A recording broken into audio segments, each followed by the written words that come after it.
can see it's getting darker and darker, and there's just no way right now for these drivers to know exactly what's going to happen. These guys are going to have to be really, really careful and tiptoe around the track until it's either not even 10 minutes into this race, and I feel like we've got enough strategy going on for a whole event, but still a long, long way to go. There's Yellowstone, there's Yosemite, but for racing fans and for Grid Life's Elkhart Classic, the destination is Road America, the National Park of Speed. Three wide in the front of the field here. Look at Emil Tab up the inside for the race lead. We head down to the first corner. And these guys have no idea what they're coming into. Look at this field. They're 2 wide, 3 wide, a couple places slipping. Side by side for the race lead. 54, 48 through 3 and 4. Working lap number 60, 110 laps to go.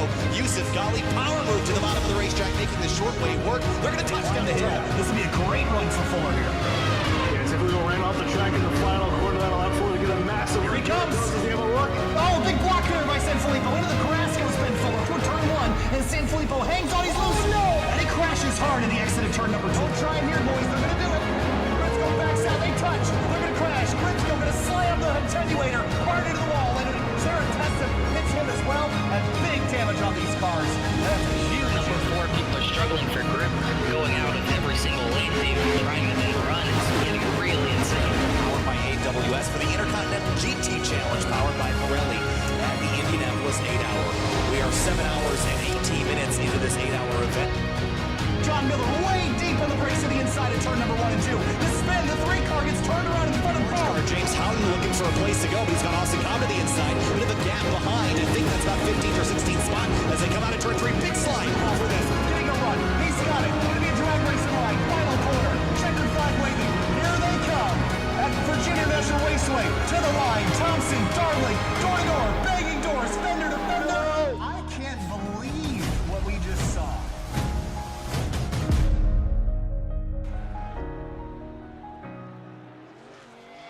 The Last Great Colosseum is Tennessee's fight ring, and the Gladiators go to battle at Bristol Motor Speedway.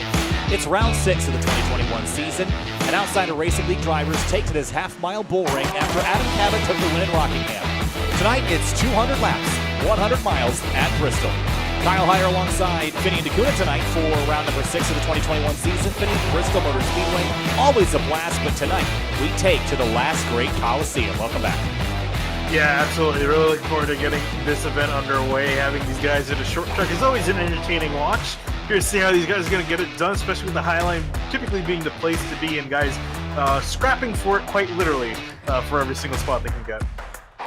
Well, 2 minutes left here in qualifying. Left-hand side of the screen, you'll see the times up there on the top of the screen. Landon Klopik in the 17 is currently fastest. Carwile P2. Jeff Wright, 3rd. Robert Gaba, 4th. You'll notice a couple drivers green on the timing and scoring. Got some dash for cash money on the line tonight. If you win the race and you're under green flag conditions, you can get yourself an extra cash bonus here. Fun little factoid about Bristol Motor Speedway that I learned a little earlier today, Finian, is that this is actually built on land that used to be one of the largest dairies in the eastern half of North America.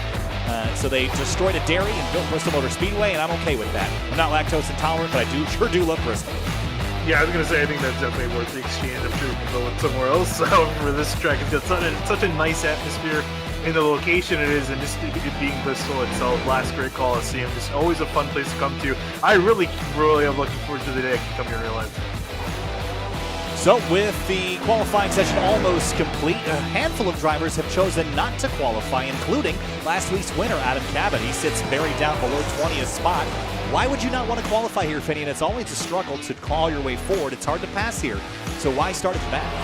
Yeah, I think some guys are wanting to play it safe. We have 200 laps on the board, which is a decent amount. It's not going to necessarily take a lot time-wise, but I think some guys are banking on some early cautions. I think they figure it's going to be better to start in the back, where there's a less likely chance of a wreck occurring directly around them. I think that's kind of the mindset. That being said, we've seen time and time again people try to do that and a lot of times struggle or get caught up in the wrecks as they move up through the order. So that's definitely going to be something to watch for some big names near the back.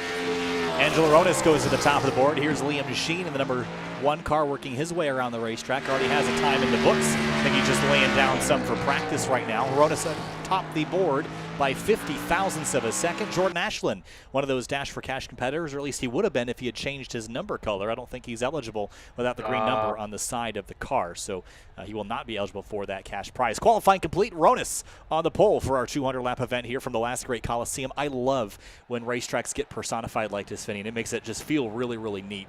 And 200 laps should take us only about 48 minutes if we go from flag to flag, but we know that that's probably not going to happen. No, I'll be kind of surprised if it does. Again, we got a really good group of guys, but I mean, just with it being Bristol, these guys are quite literally flying around here around the banking at a very high rate of speed. We're going to be talking about it time and time again. The top lane being the preferred lane to be. Everyone's going to be vying for that position and going to throw people into the wall to try to get that lane if possible. So I definitely could expect to see a caution or two. How many we're going to see is really going to be the big question. So let's get into our keys to the race here today. And first one, Finian, top or bottom? Which lane do you want? In the early moments, it might not be that top side, which everyone thinks is so dominant, but later in the race, I think you'll want to be right up against that wall.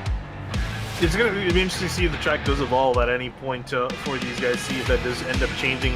We've seen a lot of the times the bottom lane, as you're mentioning, is typically the place you want to be on a restart. Really, you can just get a nice solid run through the first corners, really for the first lap. And Survivor Man, 200 laps might not sound like a ton for Bristol, but you got to make it 2-lap 200 if you want to compete for the win. And surviving and making it through, especially if you're starting in the back. I guess the saying is, what's the saying? Finish first, you must first finish? Something like that? Yes, that's it. That's the one. Yep. And restarts and overtime. Always a topic every time we come to Bristol. Got to nail those restarts. You got to pick a lane that is going to go somewhere. So if you're that front runner, you might want to take the top side, but we'll see what pans out throughout the race here tonight. Have a look at the weather as well. Transitioning from day to night right now. Track temp is a little bit warmer than ambient. I expect that track temp to fall down.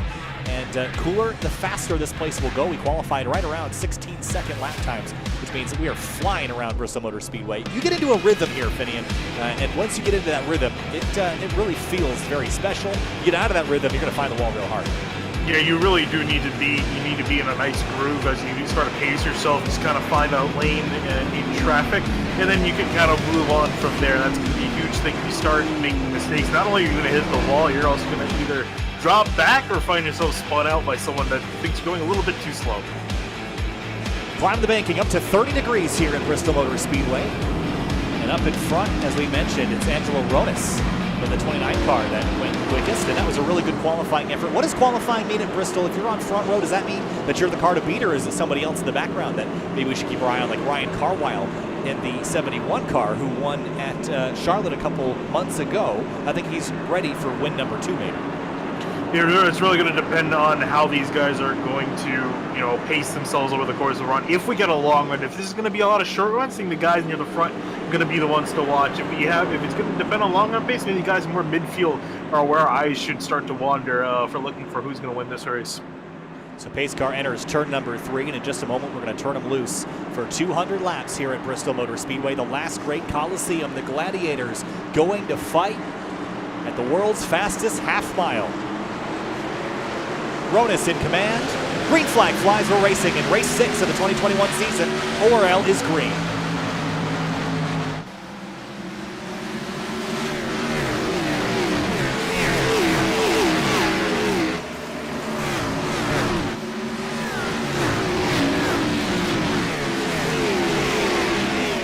Lap 1 complete. They take off real fast here, Finney, and so far so good. Ronis leads Klopik, and Jeff Wright behind side by side with Carwile.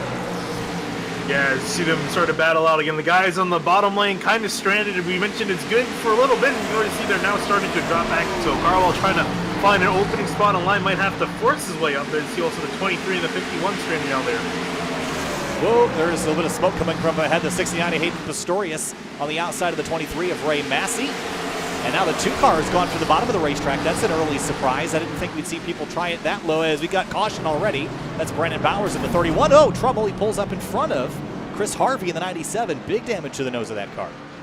Yeah, sort of talking about early on, you find yourself near the back of the pack, and I'm trying to see what happened to him. Oh, and it's actually an unfortunate turn of events for the 31. It's just a victim. Oh. Back a little bit farther to see how this all formulated here. Yeah, this is coming out. I think they're heading to turn 2 and 3. He's battling with the 76 here. That's Joshua Collins. Yeah, and as they come off, he hits the wall, comes flying down, and takes out the 31 just like that. For the most part, I think Bowers is okay. Rear not looking pretty, but oh no, he did get that damage in the nose at the end. I was gonna say he didn't hit anything on the front until that last hit. The 31 car's teammate, Casey Lacadas, did a great job missing this right to the left. Got through it. And I think what you're going to see when we ride on board with the 97 to Chris Harvey is how little he could see.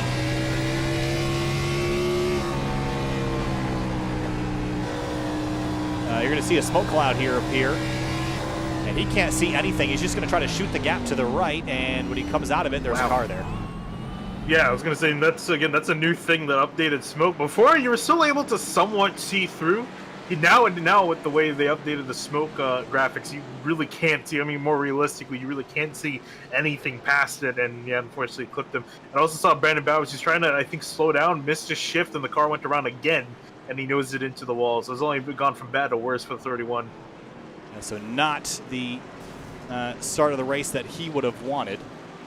As we head back live here in just a moment, we'll just have to do a quick restart of the timing and scoring. Angelo Ronas hangs on to the lead. We did see that the 71 of Ryan Carwile dropped back to 6th. He started on the inside of row number 2, so he's not going the right direction, but that's just a matter of really where you end up. Now he's going to restart on the outside for this restart.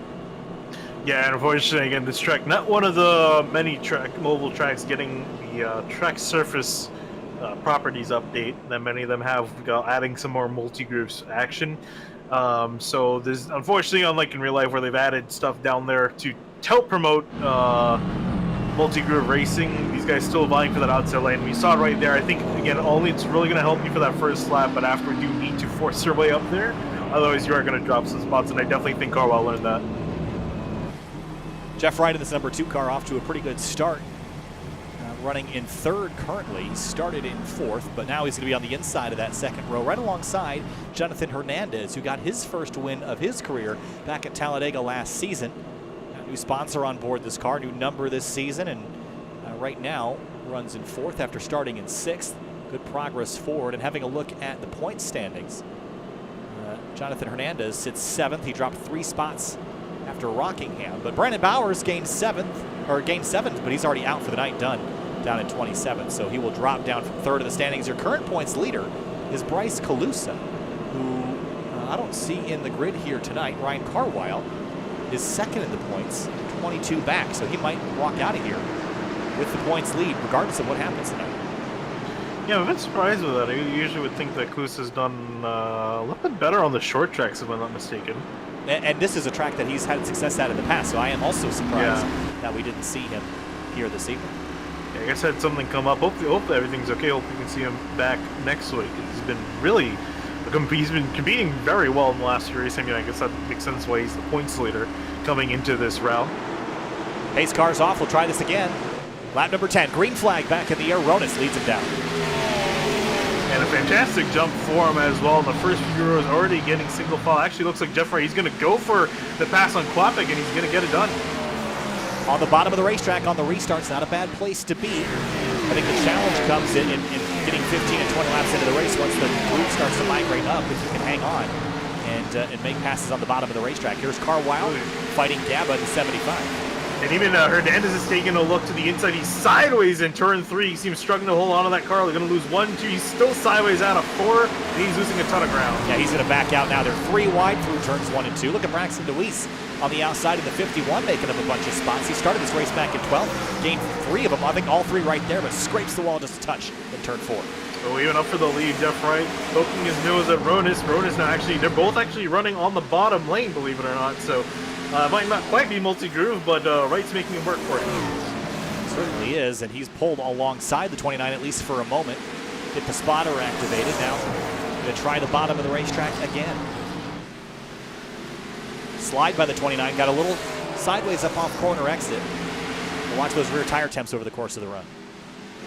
Yeah, I think he's trying to test the waters, testing, importantly, the runs, into the corner, which is really the best thing you can do, and also the runs out of the corner as well, out of that inside lane, to test to see, where's the best place, how is the best to strike, how is the best to attack in this kind of situation. So he's just kind of throwing it in there, try to see what works, and hopefully something's going to stick for him. But 20 looking solid on the middle of the top lane. That's the lane I'd expect to prevail in the long run here, so Jeff Wright will probably move away from using this bottom groove a little bit later in the night. In the background, there's the 30 car of Jeremy Miller. One of the other Sim Motorsports cars, Alex Bell, joining us again tonight. Glad to have him back, if only for one appearance. Here's Jeremiah Vincent. Sorry to cut you off. Jeremiah Vincent, Hayden Pistorius, Braxton Weiss, all fighting for 7th. Well, I haven't seen Jeremiah Vincent in a while. He's kind of in and out. Joined us here tonight, running 8th in the number 8 car. Ooh, and I'm looking up ahead, or looking actually further back, I should say, the 15 was looking to make it 3 wide on Deweese and Pistorius. Pistorius has been dropping like a rock last few laps. He's not been able to find anyone willing to give him a spot. And going backwards right now, here comes the 30 of Miller and Jonathan Hernandez on a charge back forward. We know he's definitely faster than where he's running. That was a big mistake. I think got maybe a little bit too aggressive. Was looking at passing the 17. Actually, speaking of which, whoa, well, Andrew Telganoff working on a pop-up right now. Telganoff coming off a win at Auto Club Speedway a few weeks ago. A lot of confidence, and it showed. He had a pretty decent run in the early stages back at Rockingham last week. It runs in 5th, or actually make that 4th right now in the number 22 Ford Mustang. It definitely has pace here tonight. Oh, trouble! Flicking the wall, Telganoff nowhere to go. Maybe he can try to look at the outside lane, but Popik now defending down low, trying to keep him in behind. Yeah, there was a pretty big hit there from front to rear. The 22 is going to go to the bottom of the racetrack now to try to get by, but Popik struggling. And now Ryan Carwile going to size both of them up and try to take both their spots here. Having a look at the manufacturers, we haven't seen a lot of Fords lately, but hello Ford, all top 6 are the blue ovals. Yeah, there they are, all near the top of the order. That's the majority of them, I think, in the field are all near the top of the order. So I guess that's nice to see if you're a Ford fan. And then 3 Chevrolets, first Toyota, Alex Bell running 10th.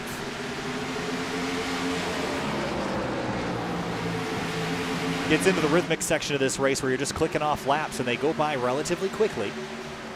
We are in the single pit lane variation of this racetrack, so when you come down pit road, you have to pit off the exit of turn number 2 and then run the entire duration of pit road. There's Ray Massey moving forward in the 23. He's qualified real well at some of the past races tonight. Started 9th, but has the pace to go with his usual pace in qualifying. Just kind of following on through as Carlisle got a little bit aggressive, trying to make a spot. He ended up losing that position to Carlisle. Or sorry, Carlisle ended up losing that position to Massey, I should say. Look at the run that Massey gets on corner entry, though, carrying so much speed into the corner. Telganoff beats him in the middle on the bottom and then loses a little bit more ground on exit. Yeah, the way Telganoff's been driving, he's been really good at cutting it down just before the exit of the corner. He's been getting really good runs out of the corner like that. My only concern is his long run pace. You're turning the car like that when you're on the accelerator, you can do. I imagine a decent amount of damage to your tires. You look at Bell and Deweese side by side. Yeah, Bell moving forward. Deweese trying to hang on to his spot. He's all the way up against the fence, kind of blocked in behind the 8 car of Jeremiah Vincent, who's been stagnating in 8th spot right now. As we go back to Telganoff and Massey, that was real tight out of turn 4. Oh yeah, they were very tight throughout the duration of that corner. The 23 finally going to back off and park it back in behind. Here's a look at it in slow motion at the exit of turn 4. The 22 and 23 almost touched there. There couldn't have been more than 6 inches between those two drivers. Certainly at the edge of control, but Telganoff hangs on. There's the last week's winner, the 77 Adam Cab, who started deep in the field. And we've had 5 different race winners in the first 5 races of the season. We have yet to have a repeat winner. If there was one, I'd put my money on this guy. Yeah, definitely looking pretty strong already. One of the movers from the back that we were talking about. The rest of them have kind of stayed there. And we also saw Brandon Bowers, another strong car. He ended up crashed out at this event. So see if any more of them appear near the front of the field. Alex Bell trying to work now on the outside of the 15. Well, at least he got it done. Jeremy Miller also going to slot his car. Yeah, opportunity for the 30 car to follow the 15 through, and he will do just that. With that, Deweese will fall back 2, 3, 4 spots. The freight train running him over on the high side. And in line, there's 3 of those. Whoop, bit of a touch there. Handful of those Sim Motorsports Camrys, the 15, the 30. And 50 car back in 21st. Shocker. Oh, he's coming after you post-race for that one, I'll tell you that. I have to give it to Casey. Who said it? Not me. Miller goes to the bottom underneath the 8-car of Vincent, who will run a little bit high, but again, carries that speed a little bit better. In the background, this is getting real wild back here because they're feeling some of the shoving and pushing back here. Cockrell, Weekly, Chuck Sweeting, Matthew Close. Wow, lots of sliding going on back here. Yeah, I mean, these guys, especially the 28, got really tight out of 4. They got 3 wide, almost ended up getting into one another. As you see, 15 now, Licata's now trying to look at getting past the 28 car. They're about a half a lap down already, so the pressure is going to start coming from the rear to pick it up. Meanwhile, out front, Rona still holds on to lead, but Jeff Wright is going back to the bottom of the racetrack and again trying that inside line we haven't really seen pay off just yet. Yeah, and you can see the lead that both these guys have over the rest of the field. I'm taking a look at the lap time, trying to see if it's any sign of switching, but no, Ronas and Wright still your fastest cars of the race. I think Quapic maybe looks like he might be starting to gain in, but not by much. So the gap's been maintained so far. To go back further back. This is Miller in 8th, or make that 9th rather. Hernandez 10th, Adam Cabot. Jeremiah Vincent dropping 2 or 3 spots all in one go, and then Braxton Deweese. He's trying to launch his attack back forward after losing some spots at the bottom of the racetrack, trying to squeeze up the outside of the 8. Almost got the car in there, but he's going off turn in turn 3. He's going to straighten it out. There's the smoke as a result of it. I cannot believe giving him the fender. I cannot believe he didn't just crash that car. Let's go back and have a look at how that all formed. Oh, no trouble. That 15 car and 75 just got together. Oh boy, it's kicking off. It really is. Now we got to go back a little farther to find the Talganoff incident, but here it is. 23 gets such a good run off the corner. Oh, no, it wasn't this run. Sorry, it was the next. This is the next series of corners. Yeah, gets a really good run here off the exit of turn 2. Dives to the inside and just turns the 22. I'm sure there might be a little bit of payback coming at some point. But Talganoff did a good job hanging on to it as we go back to the front. Front 2 battling, 43 laps complete. Yeah, I think we might see Wright. You got some lap traffic up ahead, about 3 or so cars directly in front. I think Wright, you might be looking at that might be his best chance of getting past the 29 Ronis. Cabot and Miller. This is for 9th. Cabot drives in really hard. He's going to give up a little bit of time on exit, I think, to this 30 car. Look at the run he's got. Both of them trying to get past Andrew Talganoff at the moment. He's running the inside lane. He's going to be harder to pass than a kidney stone, I imagine. He's going to go to the outside. Try to defend. He's going to throttle up here and hold off that 77. Now this is an opportunity for the 30 car to come follow the 22 through and grab a spot away from the 77 car, but he's not close enough to do it. Now he's got pressure from Hernandez. Cabot's still trying to work on the 22. They're fairly equal at the moment, as mentioned. Hernandez really putting the pressure, almost trying to make a double foul behind. Cabot breaks off the 22. Talganoff to go back single file. Yeah, smart move by the 77 to fall back in line to the outside. Kept the 30 from finding his way up there. Now Hernandez will try the inside lane. The more drivers that try that inside, the more it's going to get rubbered in there, Finney. I just don't think it's the place to be long term. No, it really isn't. I mean, I'm actually kind of surprised that this track didn't get one of those the surface property updates that the others did to give more grip on the inside lane. You see guys absolutely flying down there. You see some side-by-side action between Ashlyn and the 1 of Liam Sheen. Liam Sheen's progress has been a little bit slow tonight. He was pretty fast in practice, but I didn't see a lot of pace out of him in the early stages of this race. And it seems like he's got a little bit of work to do. Maybe some track position would help him out. I wouldn't be shocked to see him try something in pit lane a little later, try to grab some of that track position.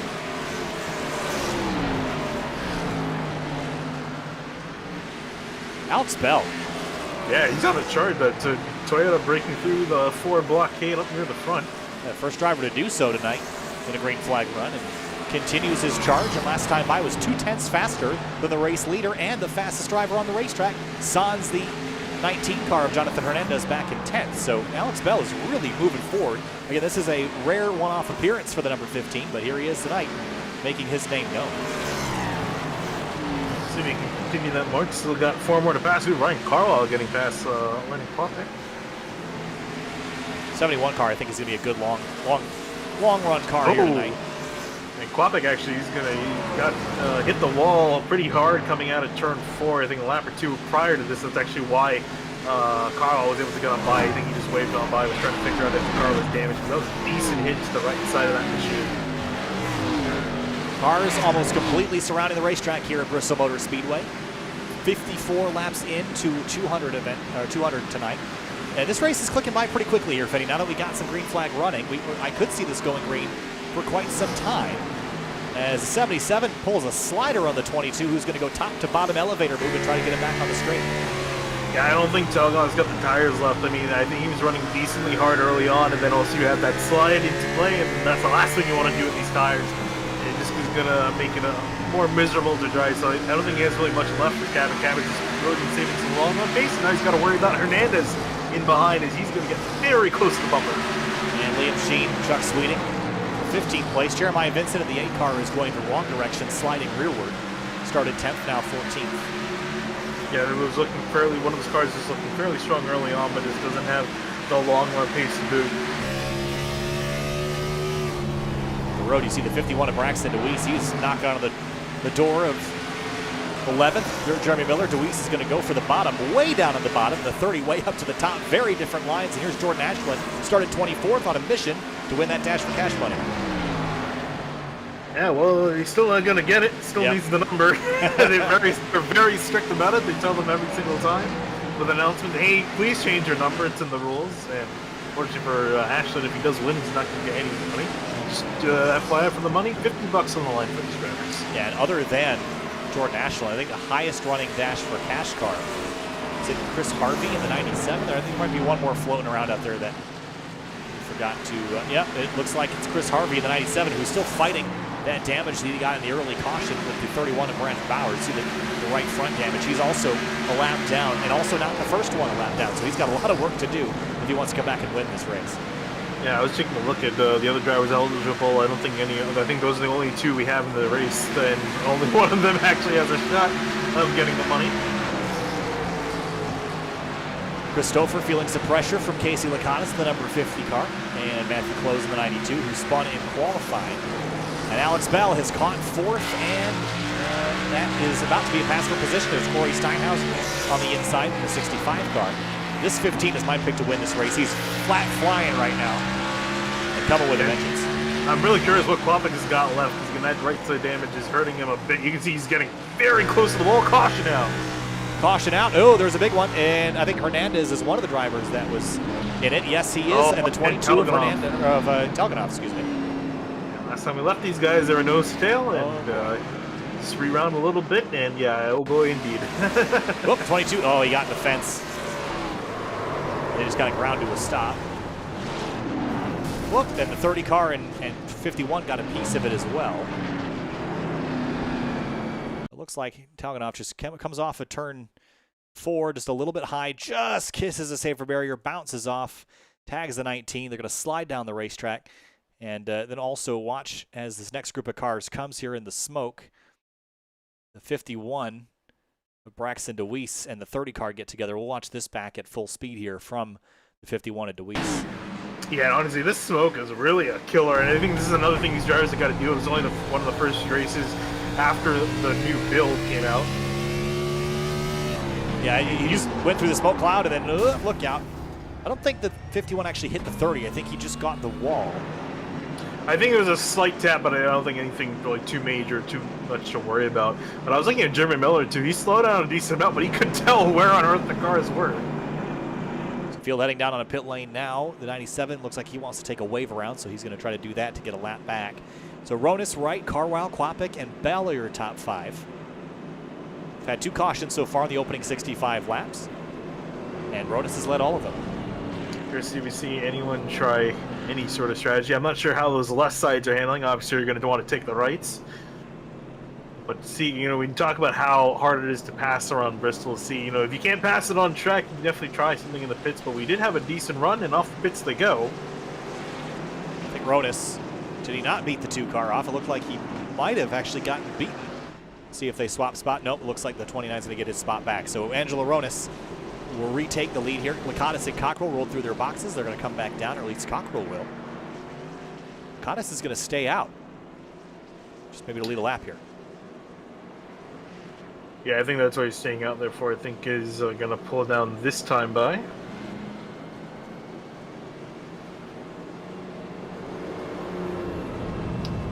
Doing his usual strat of leading a lap early on. Now finally going to come in. I always wondered how I can select the pace car as a vehicle to look at. It just never quite cooperates. I can select him in the list, but I can't look at the pace car. Yeah, and I wish I put the cool cat like a nice. I put the gyro camera off the back of the car facing the field, so the car banks up, and you got like a cool shot of the field behind. We never. I put that in like 2 years ago, and we never got a chance to use it. I was hoping that ATV would allow you to select the pace car, and they never added that in. Yep. Lights are off on the pace car as the 97 drives right through it. And the lights will extinguish on the pace car. They'll go purple on our timing and scoring, which means we're going green next time by. Ronis on the inside, followed by Carwile and Bell in that lane. Then on the outside right, the 17 Aquapic and Ray Massey in the 23. I'm really surprised. Actually, I shouldn't say I'm too surprised with Ronis picking the inside lane. I think he's seen that work pretty well, but you gotta get a good jump. And so far, Ronis has been pretty good at getting a start. We'll see if he's learned anything of the last one with fresh tires, if he's got a second chance of taking that lead. I think the inside's a better place to be at least a lap after the restart, especially if you're the leader. But green flag is back in the air. Ronis is clear. Bit of a checkup on the outside group. The 2 car will drop to the bottom. Carwile is going to battle the 17, and Alex Bell wants to clear this 23 car, but he's only got about a half a corner to do it before he's going to get driven through by everybody else in a bobble. Whoa. The 77 to the bottom of the racetrack, no room there. 3 wide for a moment. He bobbles and catches it. Yeah, he's trying to make a pass on the apron, can't do that. He really had nothing to work with down there. And man, that inside lane, we're just really seeing it slippery. We saw that last time too. Some guys running down there were a little bit sideways when they were trying to get the car to hook up and really get some heat in there. Now, well, Cabot, that aggressive might hurt him here. Yeah, 30 car Miller got to his outside. Is going to put him in a tricky spot. Here comes Liam Sheen on a charge forward. I mentioned if he had some more track position, he might be one to be reckoned with. Up to the outside of the 77, and Cabot's aggressive move is going to cost him a whole bunch. It's definitely going to cost him as he goes sideways in turns 1 and 2. He holds on to it. Wow. Number 1 dodges. But the damage has already been done, I fear. As didn't quite get the replay to connect there, but yeah, the 77, big moment, and he's going to continue to drop down the order and have to do all this work all over again. Yeah, we're just talking about it being kind of slippery down there with fresh tires. See Jeff Wright showing you right there as he's trying to go for the lead with Ronis, but just no grip to work with, and he was being very aggressive trying to get in front of Liam Sheen. Here comes the 30 car Miller to the inside of Ashland. This is for 6th. That 30 car also very strong on the short runs. Ooh, Ashland had to check up Sheen out on the inside. Yeah, Sheen's really charging, using up a lot of tire here to get this done. Tries to come up in front of the 27, can't quite fit in that hole. Camry's deciding to charge to the front, tired of the Fords being up there all day. Ooh, can't quite get it done though. Actually going to muscle around the outside. Closing in on halfway here in 25 laps. It's an all-out brawl in the midfield. Ronis has just been free and clear with just a little bit of pressure from Jeff Wright, but wow, big slide for the 75. But notice how Liam Sheen didn't get clear of the 27. Now it's cost him 3 spots on top of that, and I think he'll get him behind the 92 now. He could. Here comes the 23. Yeah, you can still see in the back too, Cabot, he finally just found a place in line. He's been struggling to let someone be courteous to let him on by. He's going to get him behind Stouffer back in 14th place. Costly mistake on the restart to be a little bit over-aggressive, maybe.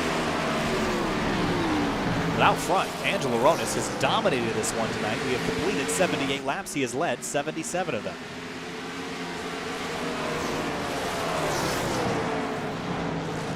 He's done a fantastic job up near the front of the field. We're going to do some lap cars. One of them pulling off to the inside of the 76 of Collins, now around the 97 of Chris Harvey. Chris Harvey, sorry about that. That was our Daytona winner, also.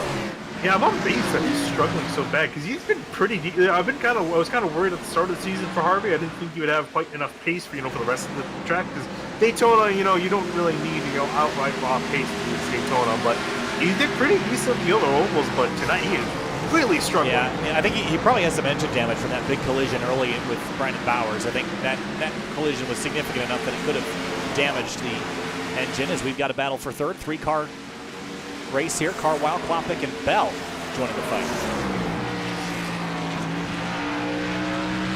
Kloppik is just trying to hold on for as much as he can. I'm still not. I'm not sure we really got anything fixed under that pit stop. I imagine not.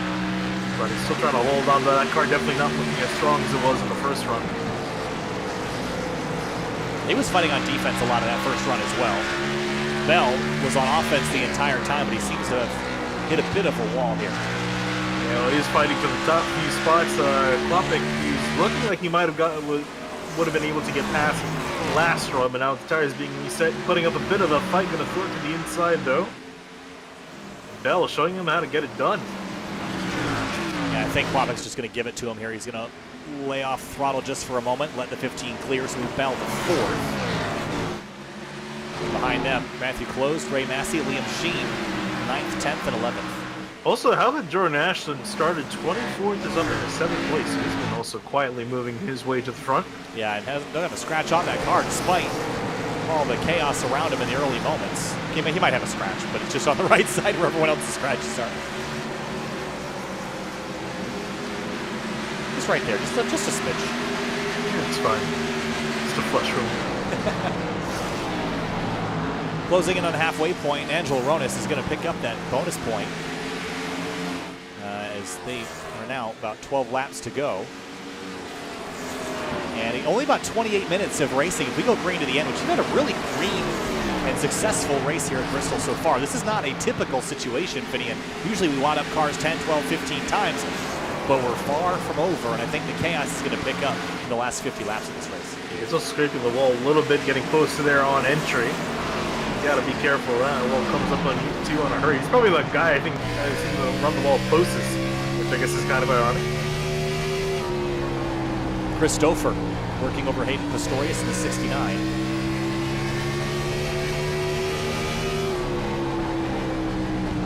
Whoa, slide just caught the wall just the tiniest little bit. Adam Cabot has been stuck. Yeah, I was gonna say for Pistorius, hasn't been quite a day to write home about. He's been running around in the midfield, and Cabot now, as you mentioned, trying to find a way up as a Stouffer now looking to the inside.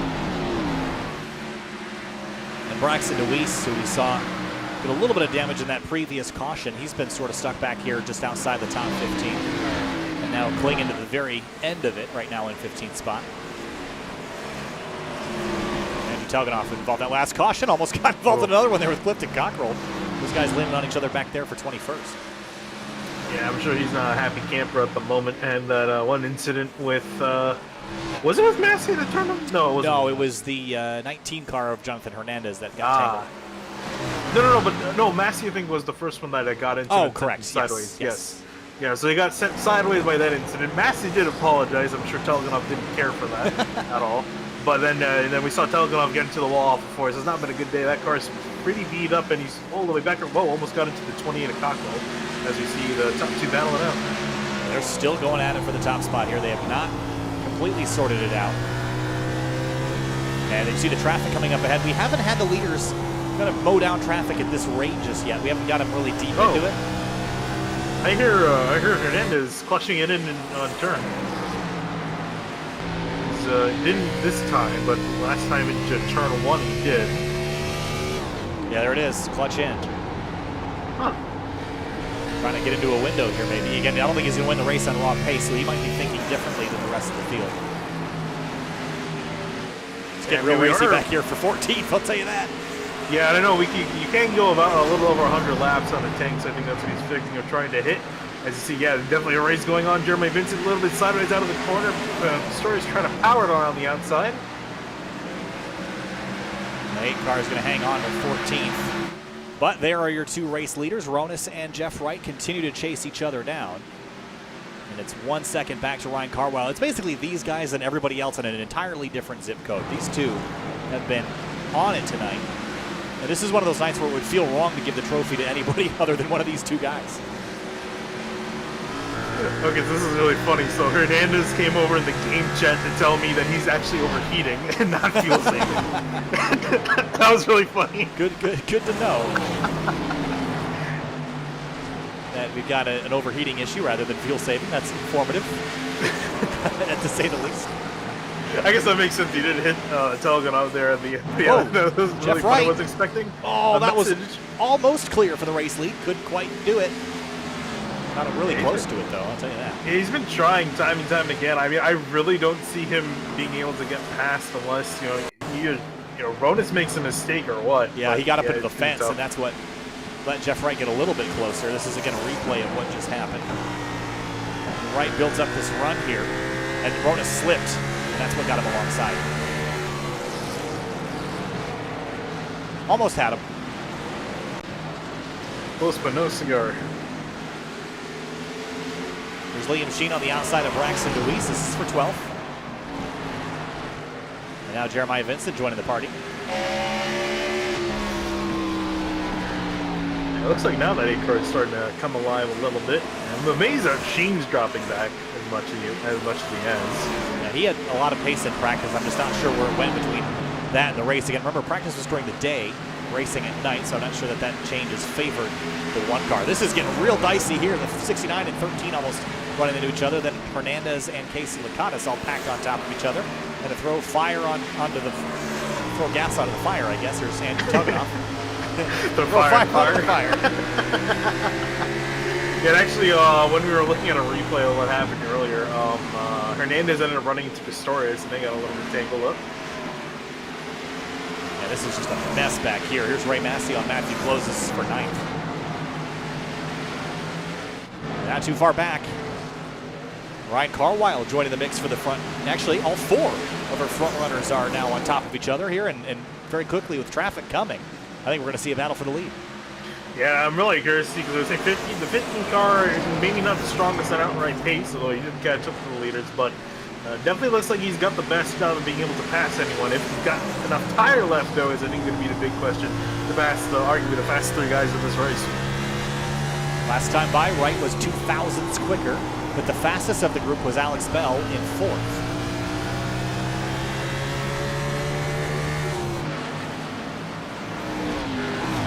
On board with the 15.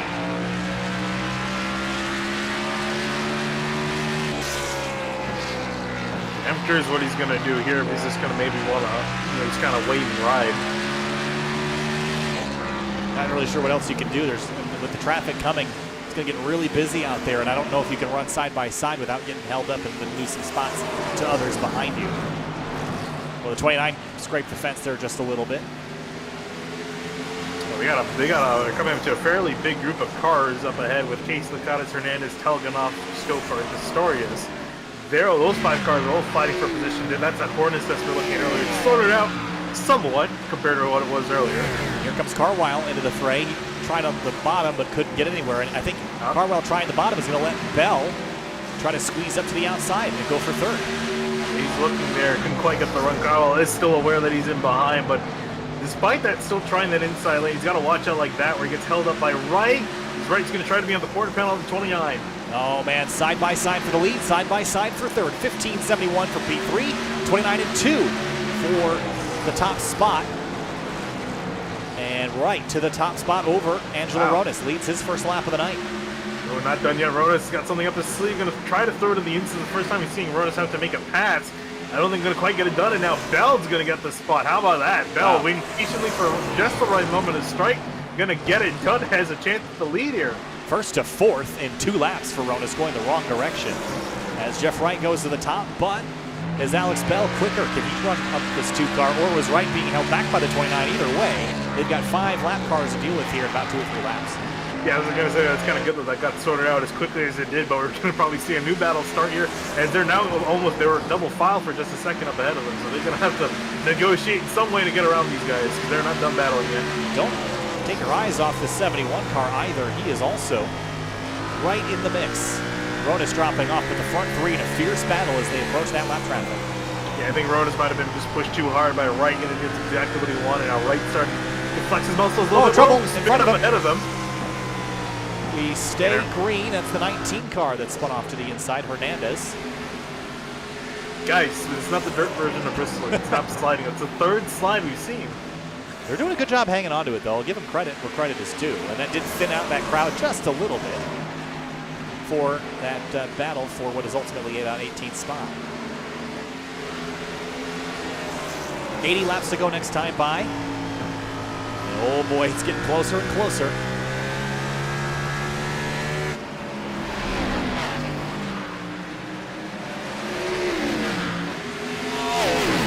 Bell cutting it down hard right in front of Carwell as he was also looking down low. Carwell's willing to try the bottom. I'm just not sure that you can really get much done down there, but if he can place himself on the bottom and then have the 15 get held up in traffic or behind the 2, he might stand a chance of completing that. But Bell with a great run off the top side at the exit of turn 2, but nowhere to go with it. Yeah, I think he's banking on these guys getting caught up top. Never mind, not going to have a chance to see those. Caution's out. Caution is out this time for Matthew Close, the 92, who I think tried to get off the racetrack before the caution flew, but was not able to. Slid up the racetrack, and does he just get the fence all on his own? Yeah, just hits the wall at the exit of 4, then slams the inside safer barrier across the racetrack. Cockrell almost tags him, but a single car incident there for Matthew Close. A tough break. That car was running fairly solid up until that point. And the car was a little skittish off power, then just out of turn 4, just the slightest touch, catches a bad bounce and ends up in the barrier. Third caution on the night. And with less than 80 laps to go, we're going to have everyone hit pit lane. He'll be good to the end on fuel from here. And I think Alex Bell is just hoping that he ends up in the outside lane for the restart. Yep. See, I'm curious if we'll see these guys actually try to game the system and, you know, maybe try to come out second or fourth. We've seen guys try to do it in the past. It's kind of tough to. You got to be really careful of your surroundings. So we'll see if anyone tries any kind of shenanigans like that just to get that outside lane. I think Bell's in a pretty good spot. I think he's going to get cleared by right on the restart no matter what. I think the bigger concern might be Ryan Carwile in the 71. I think Ronas likes where he is. I think he'd rather, be on the outside. So if he could end up where he is, I think that's a spot to be. Cars in pit lane, third stop of the night.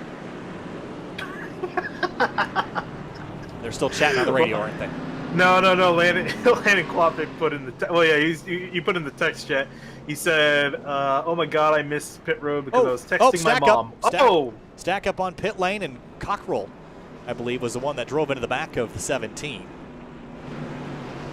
Sorry, share that again. I was distracted by the cars running into each other. No, it's actually involving Klopik. So yeah, so he missed pit road because he was texting his mom. Well,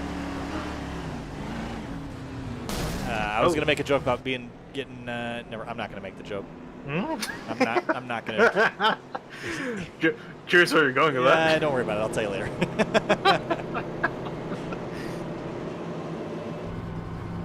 Casey Licata's gonna peel off and head back down pit lane.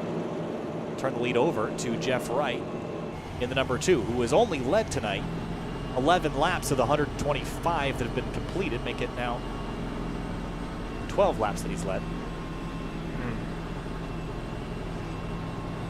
And Angelo Ronas led 112 laps and now fell to 4th. Do you think he's got the pace? He set the pace earlier, but I don't know if he's had experience actually passing anybody tonight. So he's kind of stuck here, I think.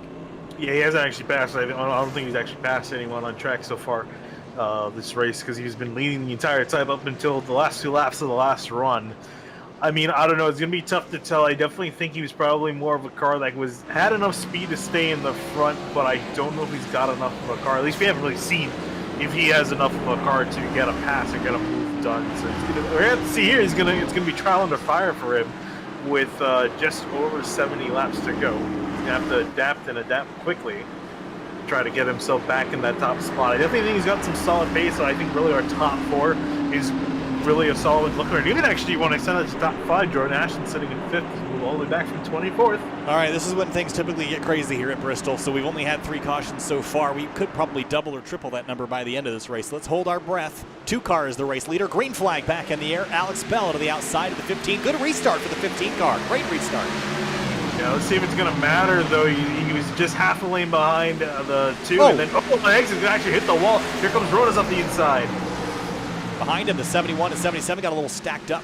Big speed differences. Ronas the 27 car sideways back into traffic, and everybody's going to be in this one. Big pile up in turn 1, cautions out. Yeah, it's the big one at Bristol, and again, we've been seeing all these restarts at inside lane. Terrifying to be at. Tires just do not have enough temp to rotate the car fast enough, and just got around from Ashland. Yeah, Liam Sheen involved in that one. He's got a ton of damage. Now, the 27 car just on the bottom got loose and then turned up across the road, and from that point on, everyone else is just a passenger. James Miller got loose. Both of them really got loose with that and were sideways in front of traffic and nowhere for most of the guys to go. You saw Hernandez did a great job slowing down. Now, my fear about this situation is whenever everyone's got junked cars, they start to send it because it doesn't matter anymore. And wow, Liam Sheen definitely got the worst of that.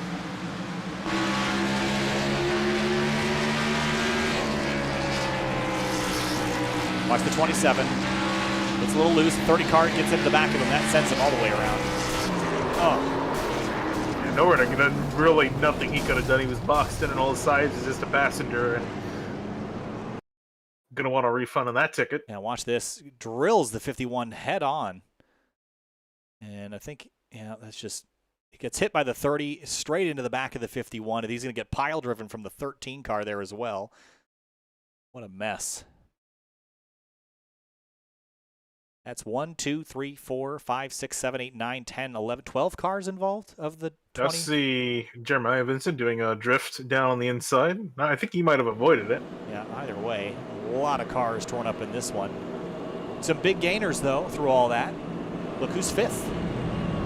I was going to say, I was just about to ask where he was in all that, if he was able to make it through, and there's the answer to that. So, yeah, but it's been amazing because he fell back since that last restart, which was what, on lap 70, 80?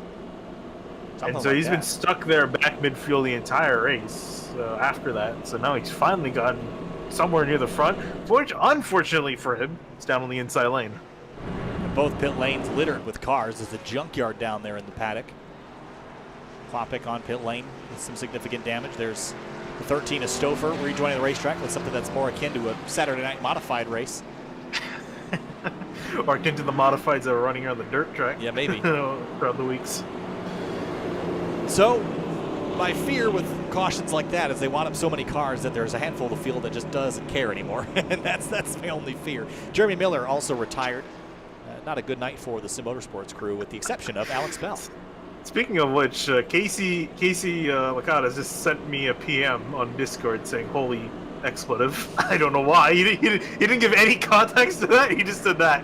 So I don't know what happened. Well, I think it might have been alluding to him making it through that. Yeah, he was kind of at the back. We saw him in the background of some of those replays, just sort of slowing down and poking by on the apron.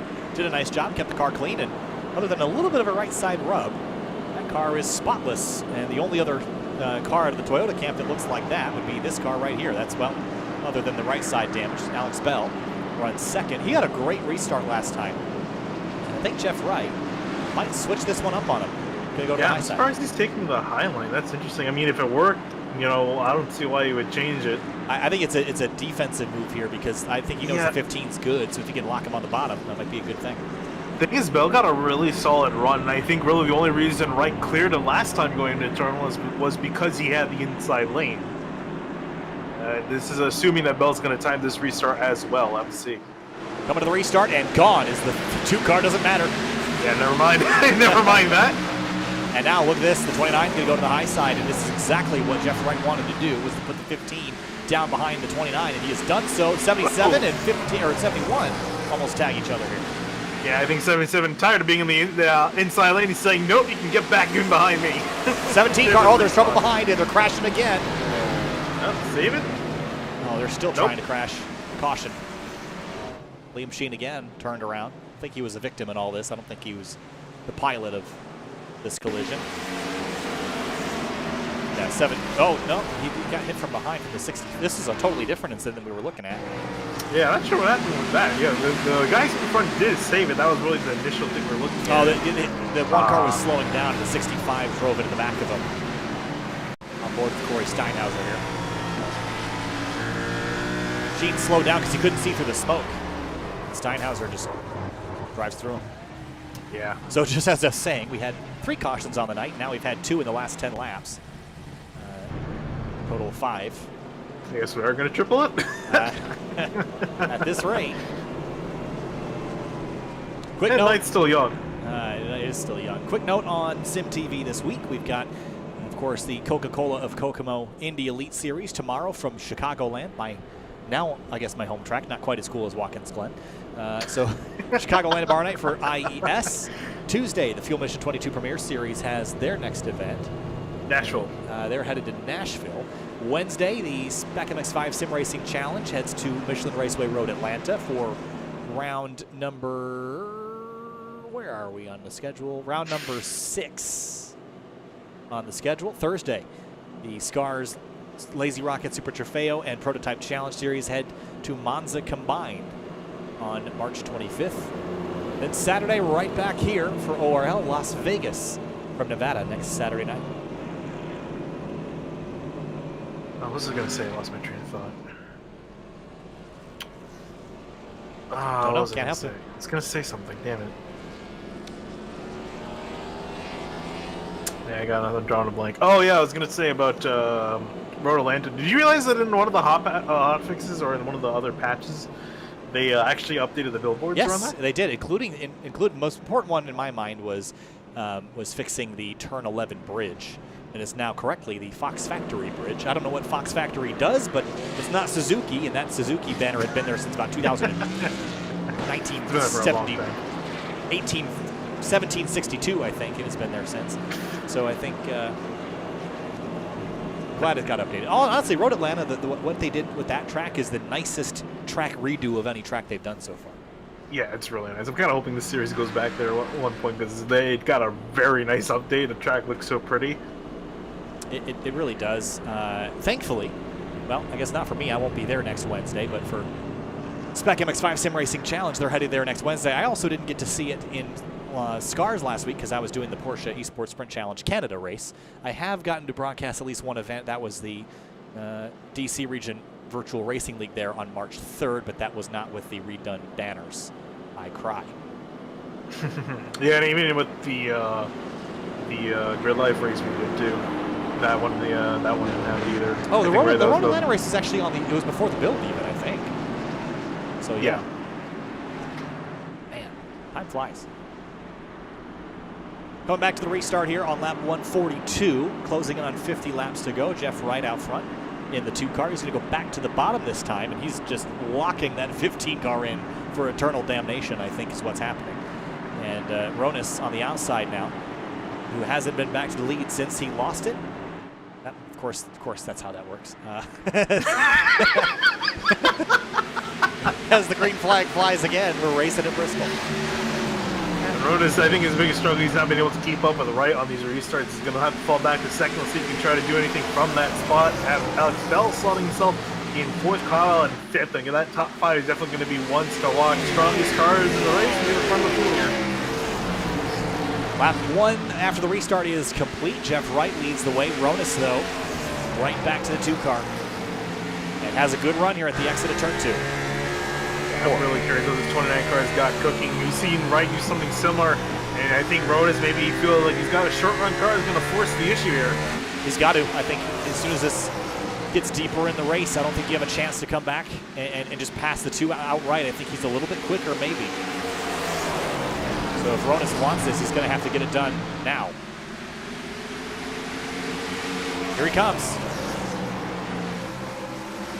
He set up a great run out of turn 2, can't quite execute. This is the problem time and time again on the guy on the inside. Get a great run off the corner before, he's going to hit the wall as well on this occasion. But you got a great run off the corner and then down the straight. You try to throw it up the inside, but that outside lane just helps way too much on exit.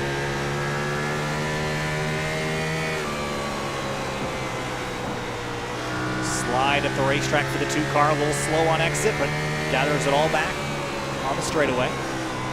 Again, they're building a lead between themselves and 3rd place. Adam Cabot now dealing with the wrath of Alex Bell, who is as high as 2nd. In the background, Pistorius getting a bit of a push from Lacanis and Sweeting. Yeah, Casey Lacanis having a really good run so far. Is going to rock to the outside of Chuck Sweeting here. Running 8th right now. Be a nice salvage for him. He's also led some laps tonight because of his pit strategy, so this would be a pretty good points haul for the number 50 if he could finish top 10 as Ronis pulls even again with Jeff Wright into turn 3. Well, he's going to have to Hail Mary down in the corner. That's a tough thing to do. He's going to have to pull back yet again, and these guys trying to break away from Cabot and Bell and behind, but those guys keeping toe. This is getting a little wild back here behind Pistorius for 7th. Chuck Sweeting on the bottom, the 50 car, Lacanis, Stouffer, and Kloppin. Everyone kind of getting held up by Pistorius at the moment. 50 laps to go here. Oh, I just heard someone's engine. Oh, huge crash. 13 car hard in the fence. Caution is out back across the racetrack. Deweese gets a piece of it. Yeah, I thought I heard an engine blow, and it was the 13.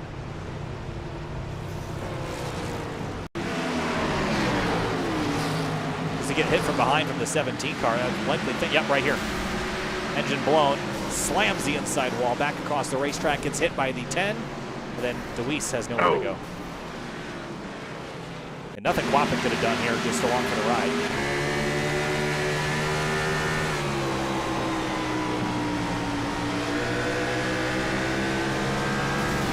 Yeah.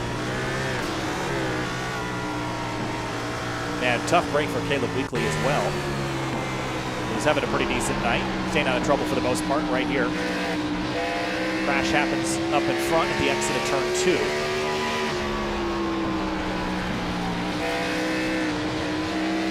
Puff of smoke, tries to drive through it and just can't quite shoot the gap.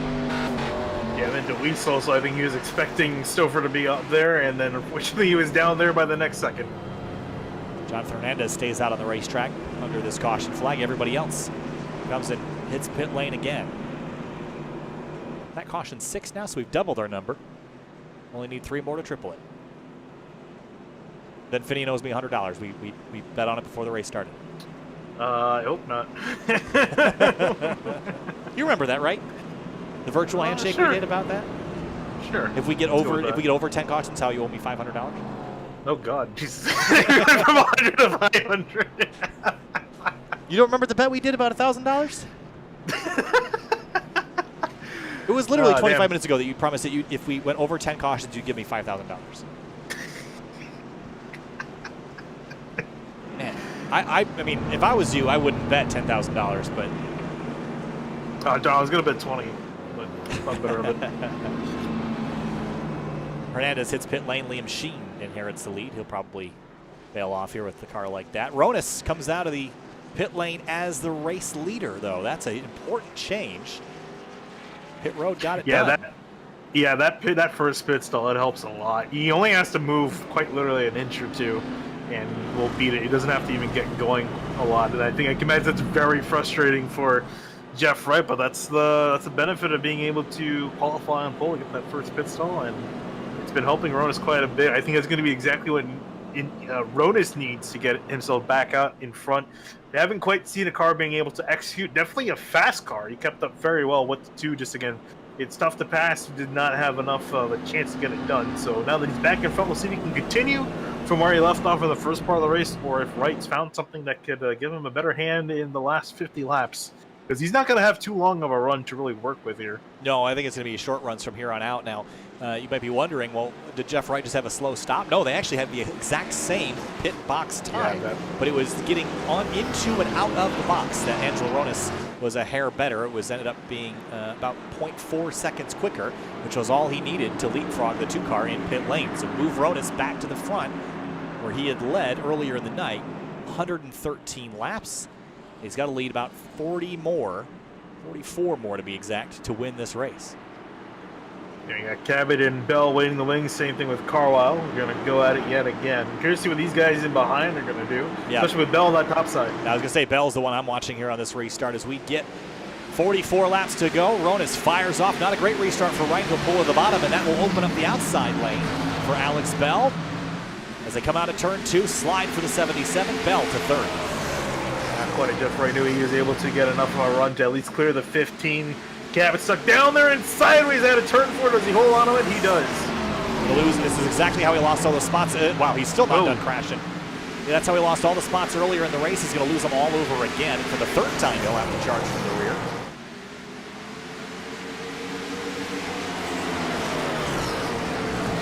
.15 car scrapes the fence, but he's got to go. Running out of laps. Once you get to 2nd, I feel like your chances on the restart go up pretty high. But he knows that Jeff Wright's willing to play the lane change game to throw off the 15. I think Jeff Wright knows that the 29 and the 15 are probably the strongest cars here as the caution flies again, this time for Chuck Sweeting. We're doing so good, guys. We're doing so good. Something or the other. This time on corner exit. Oh, just tried to clear up in front of the 51. Wasn't space to do so. Kwapik also involved. Talganov gets a piece of it. Macy's managed to somewhat keep it straight in that. Well, going back and looking at our keys to the race here, Finian. Tire nope. I restarted my timing and scoring. So those are not my keys to the race. I mean, you're not wrong about that. We're here at the event name 500 at Bristol Motor Speedway. No, I was just going to kind of recap where we're at for now. Angelo Ronis dominated the early portion of this race. We only had 3 cautions until lap 110. Then all hell broke loose. We've had a handful since then. Well, caution number 7 with just under 40 laps to go. Kind of glad. I kind of wanted to tell a story because we're talking about the Mustangs dominating at the front in the top 6. I don't know if you're aware when I might have told you this before. When the Ford Fusion first came in, they just added the Gen 6 Cup cars. The Chevy was out, I think, for a build or two, and then they got the Ford. One of the coders that worked on putting the car in the game was a bit of a Ford fan, and for like first I think 3 to 5 weeks of the car being out, the guy ended up giving it a 50 horsepower advantage over the Chevy. Oops. Yeah. I remember they like made a post on the webpage. I just signed it one day. I was like, oh, interesting. That's one of those mistakes that fired. Yeah, that just kind of gets snuck through there. But the Fords have been dominant tonight. The only driver... They got their 50 horsepower back. Yeah, they got their 50 horsepower back. But the only driver that's been able to crack that top 5 group is Alex Bell. Now, he hasn't been able to lead a lap yet tonight, but he's been awful close. But he's in 3rd for this restart, exactly where he does not want to be. No, yeah, he had the advantage in the last restart, but he kind of always ends up shifting. Now, Carlisle is in the preferred position. I'm actually also looking back to see where Adam Cabot is. He's back in 10th, at least in the top lane, so he can be happy with that. I'm still amazed that he's gone back twice on both occasions. That really sucks. That car looks pretty strong, just not the drivability on the restarts to stay up there. Yeah, that's one way of putting it. Out of control and sliding like he's trying to grip a greased-up pig. That's really what it's been looking like tonight for Adam Cabot, last week's winner from Rockingham. And I want to take a look at, so for as far as repeat winners, I am pretty sure that Ronis and Wright don't have one. Actually, let's check here. So far this season, it's been Harvey, Miller, Thompson, Talganoff, and Cabot that have scored wins. So anybody in the top 6, 7, 8 spots, anybody in the top 8 would be a new winner. Wow. All right, looks like we're going to continue it. It's been one of the most competitive seasons I can remember, but it's also been one of the more chaotic seasons I can remember. Yeah, we'll see. Unless something absolutely chaotic occurs in the front, and Cabot emerges through the ashes. We've set up the race in such a way that people would expect to see chaos, and I think we're due for some more. It's Bristol. There's always more chaos to be had at the Last Great Colosseum. The Gladiators are not done extracting blood from their enemies just yet. 35 laps to go. Ronis leads them back to the green. Decent start from Wright, not as bad as some earlier ones. Who's going to do the switch back to the inside? This is going to be an interesting move. That run, though, has no momentum coming off the 2. And importantly, Alex Bell got clear behind him, and look at this run. He's going to build on the 2 car. Huge run out of turn 4. Right, a little bit sideways out of turn 4, but I don't think enough for him to make a lunge quite yet. Carwell also waiting in the wings and behind your top 4. Big battle back here from 4th on back. Ray Massey. Lakatos trying to squeeze his way back up into the top 5 here. Actually, I shouldn't say back up. This will be the first time he's been in the top 5 tonight under green flag conditions. Here he comes. He's working for it. Oh, a little bit of dooring action going on between the 50 and the 23. There's the 77 trying to make up spots on the bottom, but kind of blocked in. Slide from the 19 and behind, but Lakatos to 5th. And Pistorius also taking a chance to gain a spot up into 6th place, and Cabot also waiting in the wings just in behind. Couple laps into the green flag run here. We've made it a few. Pistorius and the 23 of Massey still side by side for 6th. Then it's pretty much clear sailing all the way back to Kwapik and Gaba. That's for 14th.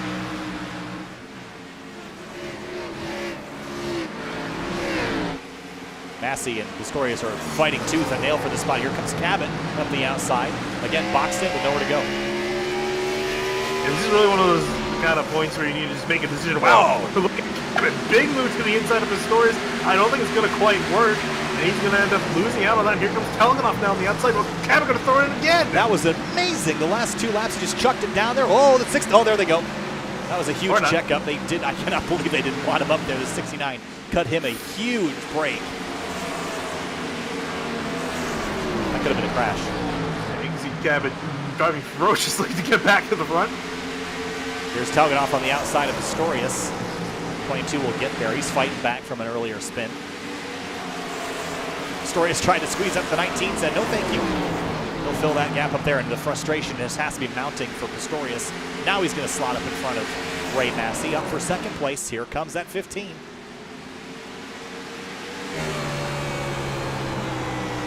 Right, going to look to the inside. This is really dangerous. Bell waiting in the wings. He's been fantastic at doing that, just waiting for an opportunity to strike. Striking like a cobra. 25 laps. He's having a Toyota. 25 laps to go for Angelo Ronis. Only these 2 have led under green flag conditions for any extended period of time, and these guys back here are threatening to make it a yellow flag again. These 2 are not letting each other go. A very determined fight for position. Yeah, let's see if that does end up going the wrong way. Massey on the bottom, Pistorius on the high side of the TDR Chevy. Oh, that was a door that almost didn't close right. Pistorius took his foot out to see if it could slam on it, but he could get permission to dump him, but it didn't happen. So. Yeah, we are seeing that inside lane being marginally better than before, but I mean, it wasn't really good to begin with, but you can at least, if you're brave enough like Cabot, you can at least chuck a lunge in there and slide up in front of the guy ahead of you, and you can make something work with that. Interesting note that the track temperature's actually gone up 3 degrees since we started, which is not something you usually see when the sun goes down, but the track is a little hotter than it was. Vortex theory, yeah. Yeah, vortex theory applies to the pavement, too. You have to have Daryl. We need Daryl to write a paper on vortex theory. He's right throwing up the inside. Alex Bell is just smelling blood in the water here. As soon as these guys actually get side by side, Bell is going to be right there. I think he might be saving a little bit of tire, but we're only going to have 19 laps to go, so you're running out of time to do something effective with it. He's going to have to come up with something. I'm not sure if he's necessarily willing to, because I mean, he's had a really good day. You work on the back of the pack, and you're up or middle of the pack, up to the front. I don't think you really want to ruin it. I don't know. I mean, he's not here for points. I think he's here to take the trophy or take the wreckage back to the hauler in 47 pieces. I don't think he's here for anything other than to win, and I think if he's got a chance, he's going to go for it. I don't think a 3rd will whet his appetite here tonight.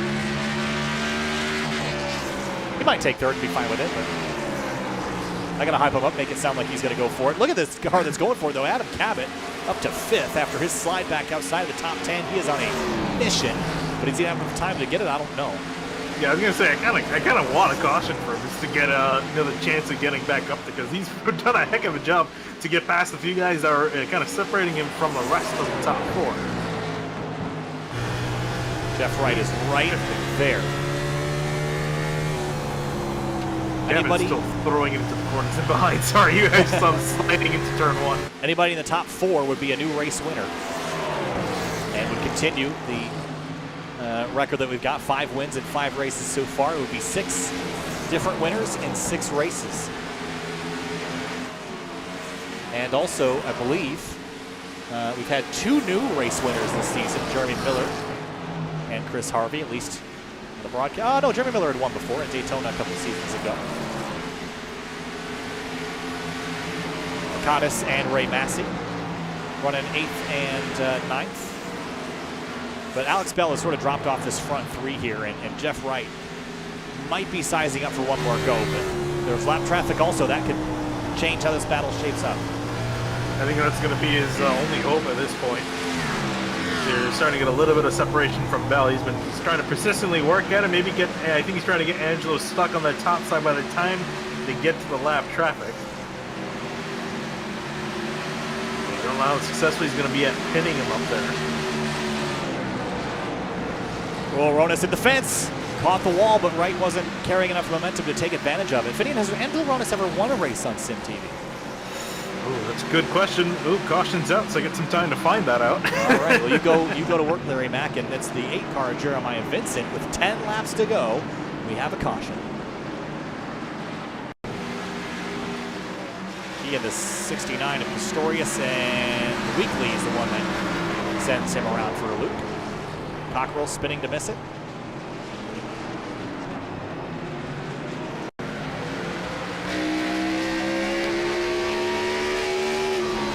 On board with the 8.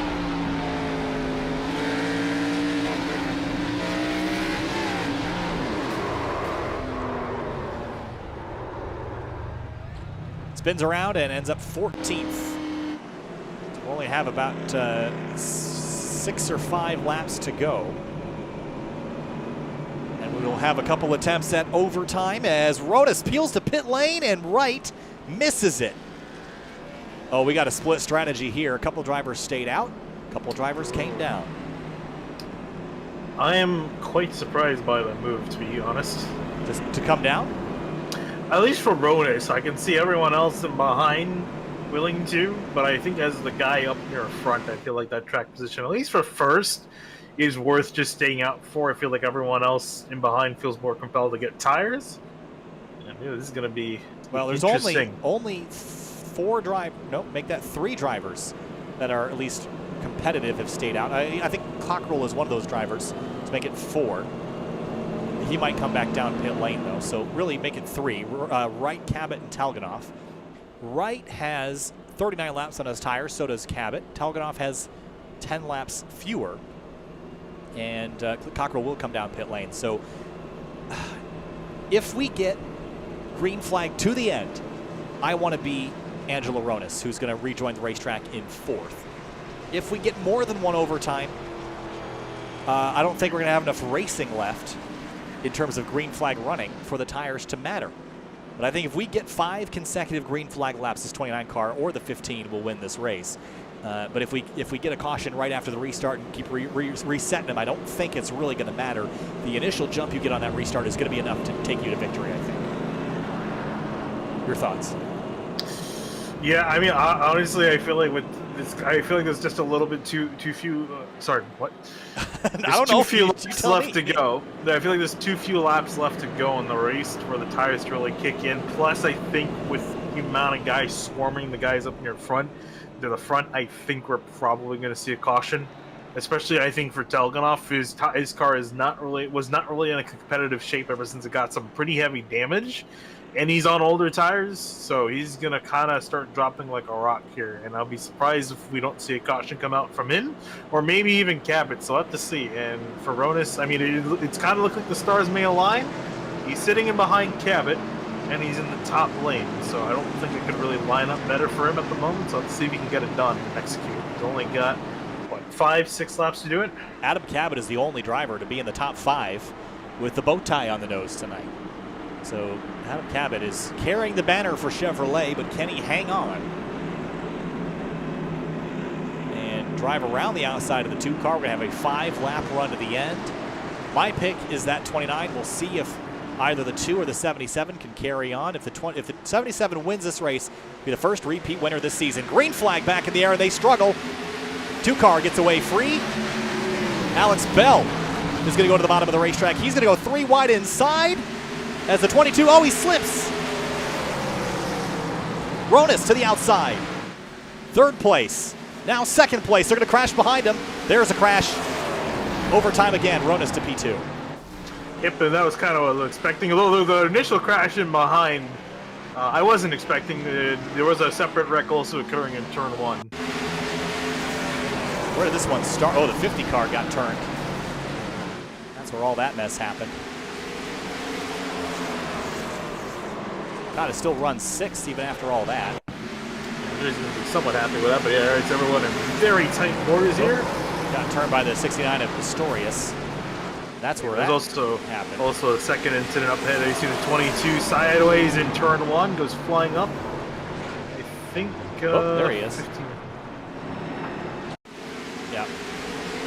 Tags the 15 and it slides right in front of Pistorius, gathers him up to the 23 car. So you're right, 2 separate incidents bringing out our Eighth, ninth caution of the day. Yeah, I was right. That Andrew was the one that was gonna. He didn't bring it out. I guess I was wrong in that department. Almost did. If that first one didn't happen. I mean, I just saw. No offense to Andrew, he's a great driver, but the way the car was handling it on old tires, we saw those guys swarming the leaders with a few laps to go. And this can be interesting to see what Wright's gonna choose, because either way, Ronis is gonna have clean air and fresh tires. Yeah, and we so saw how much they did matter in only a lap and a half sprint. He's got the block like there's no tomorrow, I think, is what he's going to have to do. Yeah, but again, with 2 laps left, the favor in my eyes swings back to the 2 car, because you still have to pass Jeff Wright if you're Angelo Ronis. And if Jeff times this right and throws the 29 off enough, he'll have a lap where he doesn't even have to think about defending the 29.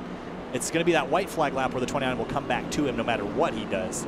But if the 2 car tries to get too clever and ends up spinning his tires, Ronis will be clear by the exit of turn 2. But I think if Jeff plays his cards right here on this restart, he should have at least a lap where he doesn't have to do anything but look out the windshield. And also, this is going to be our first attempt of 2 at a green-white checkered. So we'll extend our race distance. We're already over by 2 laps. We will likely be over by 3 by the time this is all said and done.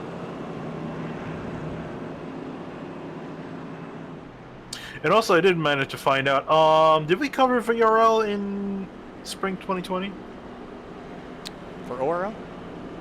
VRL, I think. VRL, not sure spring of 2020? I don't think so, no. Because it was Yusuf Ghali that was the champion. No. I'm trying to, okay. So, then no. Because Angelo Ronis has never won a race. Yeah, on SimTV. He On won a SimTV. race in that league with a similar group of drivers. So he won a race at Atlanta there. But yeah, as far as SimTV, no, he has not won a race. All right, coming to the restart. We are going to have 2 laps to sort it out. If the caution comes out before the white flag, we'll re-rack and restack and go again. If we go green until the white flag lap, then we end the race with the checkered flag, no cautions, once the white flag flies. Jeff Wright on the inside is your race leader. Timing and scoring will only update every time by the line now that we're in overtime, so this will not change instantly, so make sure you're following along on screen, which I'm sure you're all glued to your seats, waiting to see who wins round 6. Jeff Wright is going to launch. Green flag back in the air, 2 to go. Ronis didn't get quiet good enough of a launch to see here if it's going to matter. You see Wright defending up high, trying to hold at the 29, but he's charging really hard. Yeah, this is what I said, though, is Jeff Wright he bought himself a lap with that, but can he hold off the 29 for one more? White flag and outside a racing lead from Bristol Motor Speedway. Ronis to the bottom, right up high. Half a mile to go. Now it's a quarter mile. The 29 through in front of the 2 car, going for his first win here on SimTV. Out of 3 and 4 to the line. 2 car on the outside, 29 on the inside. Angelo Ronis wins at Bristol. The wreck coming across the line as Alex Bell was trying to take it 3 wide for second. Wasn't able to get it done, but how about Ronis? What a great drive. Angelo Ronis picks up his first ever victory on SimTV. He led the most laps, and the gutsy call to come down pit lane scored him a win.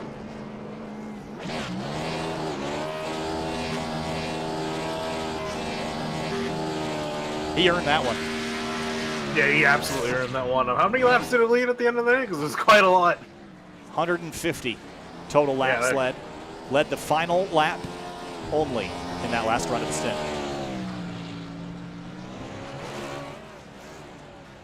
A lot of angry drivers, I'm sure, as there always are every time we come to Bristol. But this will be a popular one down in the paddock, I think.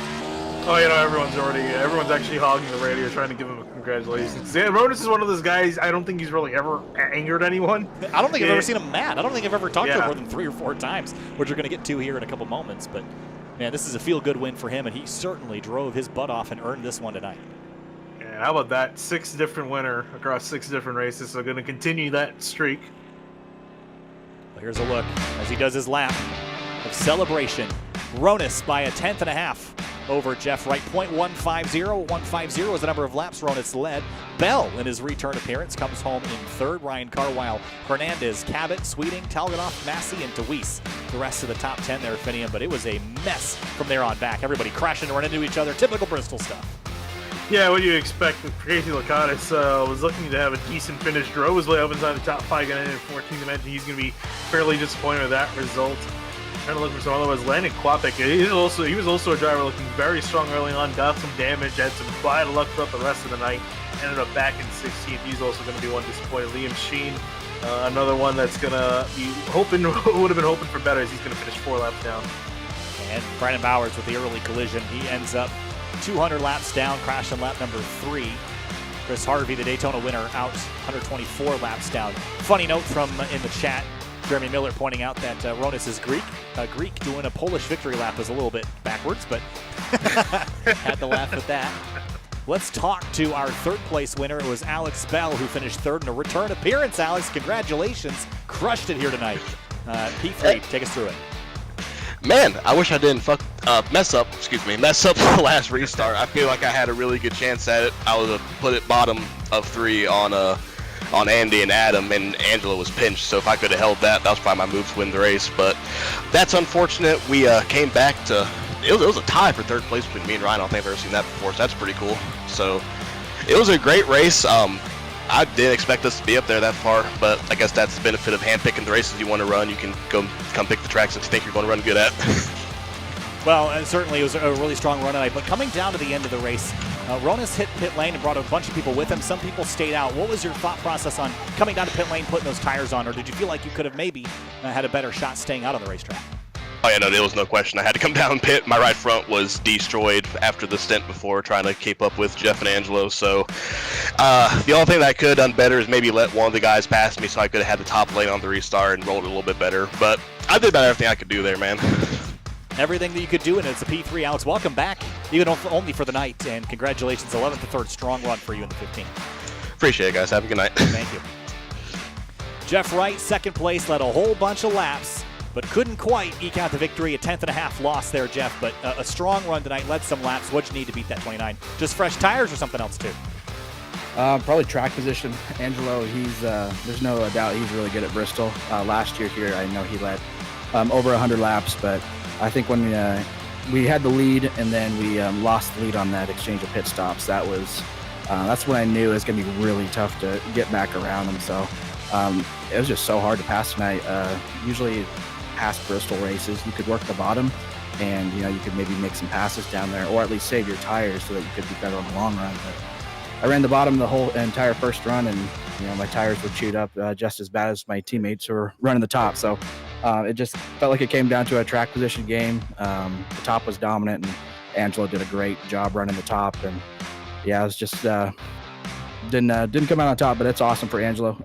He's been really close to getting his first win for a while. So I don't think anybody's upset seeing Angelo win. That's awesome for him.